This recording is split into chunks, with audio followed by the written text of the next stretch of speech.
যুবক হচ্ছে ও যে তার বউয়ের কষ্টে কাজে দেয়। আরে তোর ভাবি জানিস যেমন চাইছি আল্লাহ তেমন দিয়েছে, জানেন কি ভালো কাজ করছি। বেড়ে যখন বাচ্চা ছিল কি যে কষ্ট, তারপর আমার কষ্ট দেয় নাই। আহারে কষ্ট যদি দেখতে, কিন্তু সে নিজে তার মায়ের পেটে ছিল, তার মা আরো বেশি কষ্ট পাইছে, কারণ অভাবের দিন ছিল। আরে রাজা মহারাজারা কষ্ট পাইছে আগে, এখন তো ফকিরও পায় না। ঢাকা শহরে নাকি ভিক্ষে করে মানুষ 3 তলা বাড়ি। কিন্তু একটা সময় তো রানীরাও কষ্ট পাইছে, কারণ রাজারা মানে মন মতো যেভাবে খুশি সেভাবে দাস দাসী রক্ষী টক্ষী রাখতো, তো বউরে ভাঙে দিতে পারতো না। আগের যুগে রানীরা তো সুখ ছিল না, ওর বউয়ের যত সুখ এখন মাশাআল্লাহ।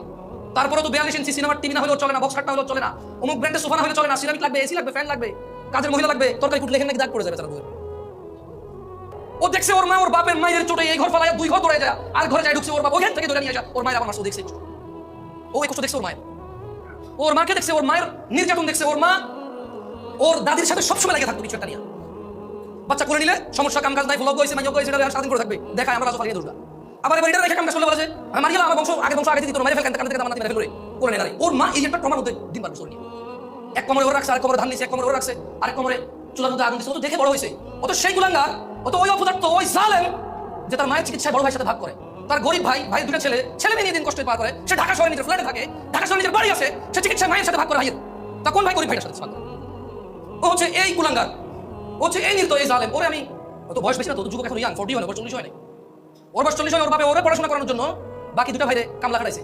এগুলো এখন কামলা, বাপে জমি বেচে এরে পড়াইলো, জমি বেচে এরে বিদেশ পাঠাইলো, এখন যত কিছু ইনকাম করে সব ওর। আবার ঘর ভিটা ওর বাপের 60 ডিসিমিল 5 কাঠা, এখানে 4 ভাই ভাগের মতো ও এক ভাগে রেখেছে। বরং তো চাইছে যে ভাই থেকে টাকা দুটো পুরো নিয়ে গেছে, ডুপ্লেক্স বাড়ি করেছে ওখানে। মাঝে মধ্যে যাই তো শীতকালে একটু গরমে ছুটিতে যায় 2 দিনের জন্য একটা ডুপ্লেক্স বাড়ি।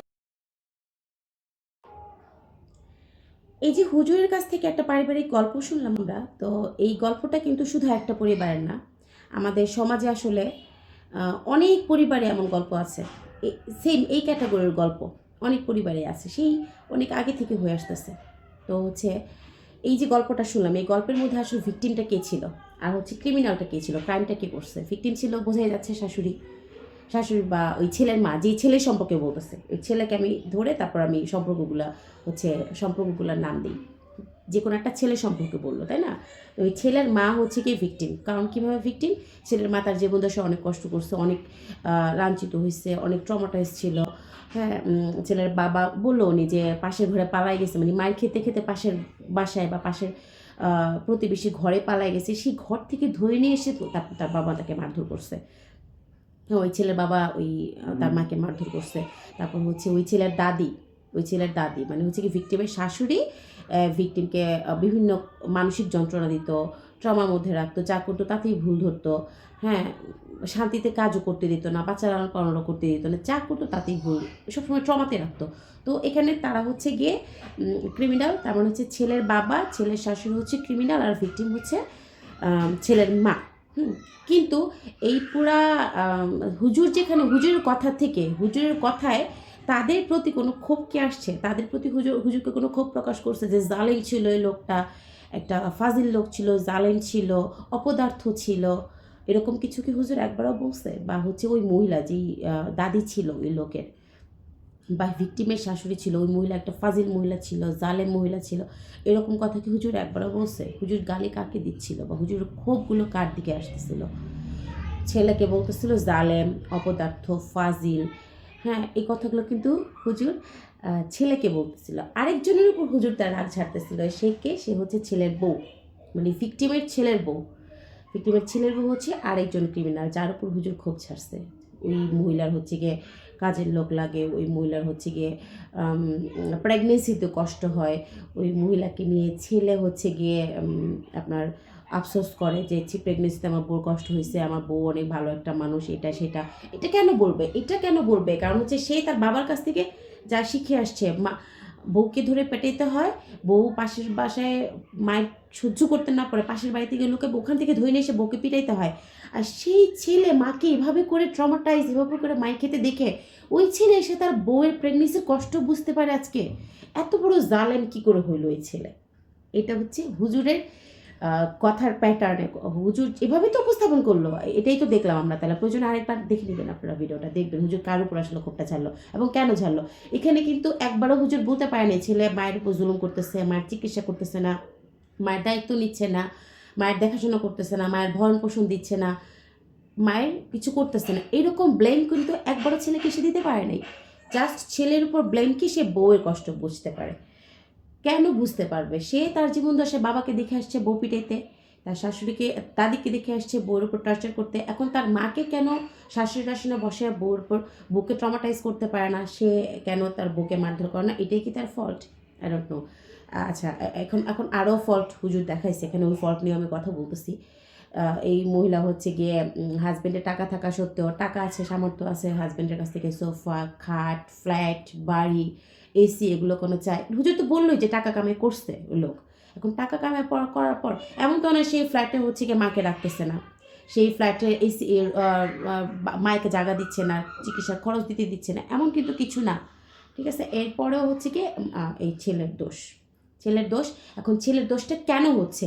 কারণ ছেলে তার দরিদ্র ভাই, গ্রামে থাকা দরিদ্র ভাইকে কোনো ধরনের কোনো হেল্প করে না, বা হচ্ছে হেল্প করে না বলতে কি হেল্প করে না এটাও বলে নেই, বলছে যে তার ভাই দরিদ্র, গ্রামে থাকে 2টা সন্তান নিয়ে, হেল্প করে না এটা বলে নেই, বলছে যে তার ভাই দরিদ্র, গ্রামে থাকে, আর সে হচ্ছে গিয়ে ঢাকায় ফ্ল্যাট কিনে ফেলছে, ফ্ল্যাট কিনে ফেলছে, বাড়ি করে ফেলছে, বউকে নিয়ে থাকে, বউকে কাজের লোক রেখে দেয়, বউকে খাট, এসি, সোফা এসব কিনে দেয়। কত বড় জালেম সে!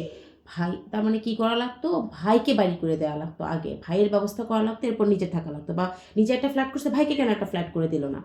তো এই যে হুজুরের যে আক্ষেপটা, হুজুরের যে ক্ষোভটা, হুজুরের যে চাওয়াটা, এই চাওয়াটা না ঘরে ঘরে ঘরে ঘরে মা বাবার যে কোনো একটা সন্তানের কাছে থাকে। আমি দেখছি যে সন্তানটা, এই যে বললো যে এই সন্তানকে হচ্ছে গিয়ে, আপনারা হয়তো বলতে পারেন, আপনি শোনেন নাই যে এই সন্তানকে টাকা পয়সা দিয়ে জমি বিক্রি করে বিদেশ পাঠিয়ে দিছে।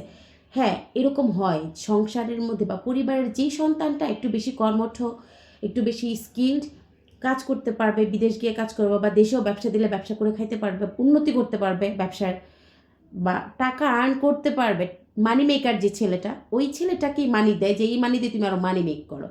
ওই ছেলেটাকে মানি দেয় মানি মেক করার জন্য, এবং মানি মেক করে কিন্তু ওই ছেলেটা ওই টাকা ফেরত দিয়ে দেয় বাবা মার, ওই টাকার কয়েক গুণও ফেরত দিয়ে দেয়। ওই জমি, যেই জমি বিক্রি করছে সেই জমির টাকাও দিয়ে দেয়।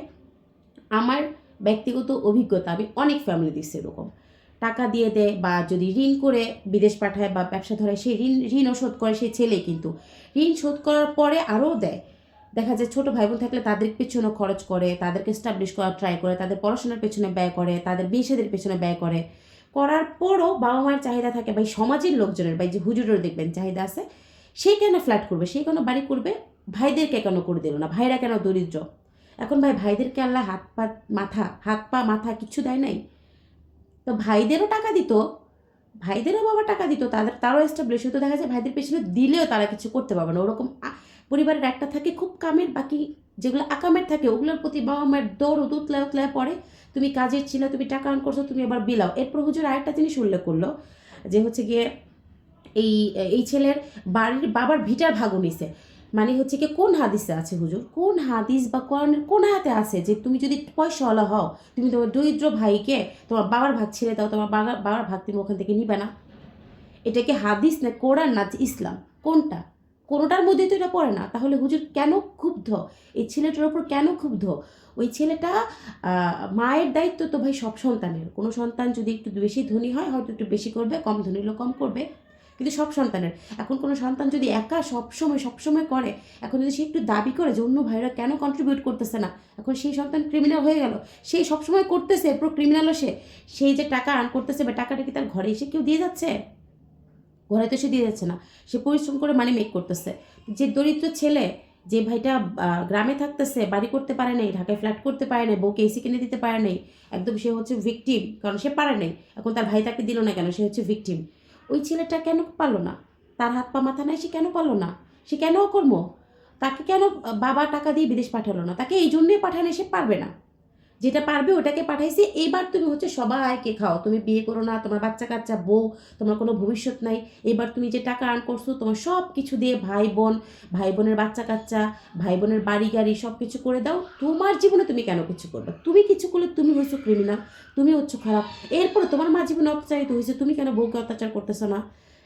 এবং কোনো অপরাধ ছাড়া ওই বউটা হচ্ছে সবচেয়ে বড় অপরাধী, সবচেয়ে বড় অপরাধী, সবচেয়ে বড় ডাইনি। সে কেন বিয়ে করলো এই লোকটাকে? বিয়ে করে কেন সে বাচ্চা কাচ্চার জন্ম দিল? এই বাচ্চা কাচ্চাকে কেন এই লোকের, এখন এই লোকের টাকা কেন এই বাচ্চা কাচ্চার পেছনে খরচ হচ্ছে, এই বউয়ের পেছনে খরচ হচ্ছে? এই বউ হচ্ছে সবচেয়ে বড় অপরাধী। এবং এই ধরনের লোকগুলো দেখবেন জীবন দশা এই ধরনের সামাজিক চাপ, পারিবারিক চাপে নিজের ব্যাংক ব্যালেন্স, অনেকে ব্যাংক ব্যালেন্স টাকা পয়সা অনেক ইনভেস্ট করে, যেখানে আরও ভালো করতে পারতো, ভালো থাকতে পারতো, নিজের সন্তানদের জন্য, নিজের জন্য করতে পারতো, নিজের ওয়াইফের জন্য করতে পারতো, না করে ভাই বোনদের জন্য করতেছে। করেও দিন শেষে না এরা কোনো ভ্যালু পায় না, এরা ওই জালেম, নিমক হারাম, শয়তান, খারাপ, এগুলো গালি শেষ শোনে। তো হুজুর যেহেতু বলছে খারাপ ক্রিমিনাল, এখানে যেই লোক তার বউকে পিটাইলো সেই লোককে একটা গালিও দেয় নেই, শাশুড়িকেও গালি দেয় নেই, ট্রমা দিত, গালি দিচ্ছে হচ্ছে ছেলেকে। তো হুজুর যেহেতু বলছে এটাই মনে হয় স্বাভাবিক, বউকে পিটাইতে হবে, আরেকবার গিয়ে লুকালে ওখান থেকে এসে নিয়ে এসে পিটাইতে হবে, এটাই মনে হয় ইসলাম বলে, তাই না?